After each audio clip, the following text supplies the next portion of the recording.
Walking around the quaint village of Bournville, it is hard to forget how instilled the traditions of one family from the area are. What started out as a small family-run business evolved into an international brand and gave Bournville a true identity for those on the outside of the village borders. The development of the residential area came from the need for close living quarters for Cadbury workers working at the Bournville factory. However, almost 2 centuries since the company's birth, the situation is very different. The Cadbury brand is now in the hands of worldwide giants Mondelez International, after being bought by Kraft Foods. Despite the death of the independent brand and its identity, Cadbury is still very much the centrepiece of Bournville. The Bournville Village Trust came into action in the 1900s, overseeing the development of Bournville alongside Cadbury. The trust is still prominent now, but have their restrictive policies held back Bournville's development in the 20th and 21st centuries? Looking out over Bournville Green, there is little to assure you that there hasn't been a time shift back to the 1920s.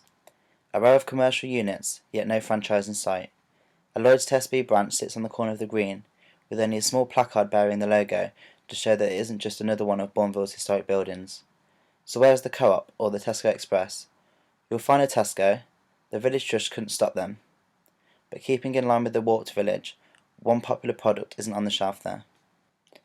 Another question that bewilders many on their visit to Bournville: the nearest pub.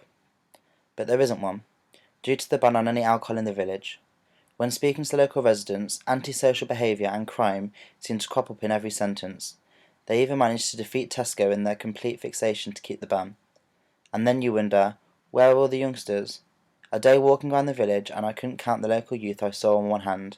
Are they alienated within the village? We asked a local lady how Bournville's expansive green spaces are used for the community.